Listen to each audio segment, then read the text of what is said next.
Actress Shweta Tiwari को किसी भी परिचय की जरूरत नहीं है। उन्होंने अपनी मेहनत और टैलेंट के दम पर एंटरटेनमेंट इंडस्ट्री में अपनी पहचान बनाई है। आज उनके करोड़ों फैंस हैं। सिर्फ टीवी शो में ही नहीं बल्कि श्वेता ने अपनी पर्सनल लाइफ में भी कम उतार चढ़ाव नहीं देखे हैं। 19 साल की उम्र में श्वेता ने राजा चौधरी से शादी की थी और 21 साल की उम्र में श्वेता बेटी पलक की मां बनी। दरअसल ये बात साल 1998 की है, जब 19 साल की श्वेता तिवारी ने राजा के साथ शादी की थी। दोनों की मुलाकात श्वेता की एक दोस्त के जरिए हुई थी। जल्द ही उनकी दोस्ती प्यार में बदल गया और कुछ ही दिनों के बाद श्वेता और राजा ने शादी करने का फैसला किया।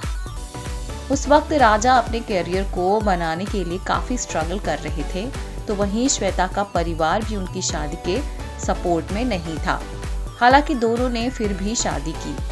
शादी के 2 साल के बाद श्वेता और राजा बेटी पलक तिवारी के माता पिता बने, लेकिन कुछ साल बाद दोनों के रिश्ते में खटास आ गई थी और श्वेता घरेलू हिंसा का शिकार हो गई थी। फिर साल 2012 में राजा और श्वेता ने तलाक ले लिया था। मीडिया रिपोर्ट्स के मुताबिक तलाक के बाद एक इंटरव्यू के दौरान श्वेता ने बेटी पलक के उनके तलाक पर रिएक्शन को लेकर बात की थी। श्वेता ने कहा था कि पलक जो सिर्फ 12 साल की है, उसने अपने पिता द्वारा मुझ पर किए गए अत्याचारों को देखा है। उसके सामने उसने मुझे कई बार पीटा और परेशान किया, लेकिन उसे हमेशा एक उम्मीद थी कि उसके पिता उससे प्यार करते हैं, क्योंकि वो टीवी पर राजा को देखती है। उसने मेरे बारे में कई झूठे दावे किए कि मैं उसे अपनी बेटी से नहीं मिलने देती। श्वेता ने यह भी खुलासा किया था कि उन्होंने अपने 2 घरों में से एक घर राजा को दिया था ताकि वो उनकी बेटी पलक से दूर रहे।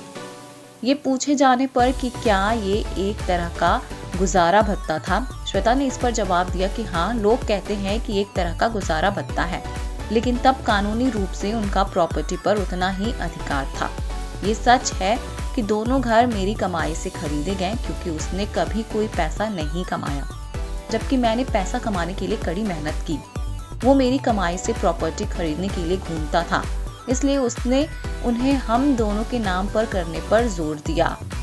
श्वेता ने आगे कहा कि तलाक के दौरान हमने उन्हें 2 ऑप्शन दिए, या तो एक घर ले लो जो हमारी बेटी पलक के भी नाम होगा, या एक घर ले लो जो उसी के नाम पर होगा और पलक से दूर रहना। उसने तुरंत बाद वाले ऑप्शन को चुना। वो हमारी लाइफ से दूर जाने के लिए एक घर लेना चाहता था और मैंने इस कीमत पर अपनी बेटी और खुद के लिए शांति खरीदी। आपको बता दें कि हाल ही में श्वेता तिवारी की बेटी पलक तिवारी हाड़ी संधू के साथ उनके म्यूजिक वीडियो में नजर आई थी, जिसे लोगों ने खूब पसंद भी किया था। क्या कहना है आपका इस पूरे रिपोर्ट पर, हमें कमेंट्स के जरिए ये जरूर बताएं।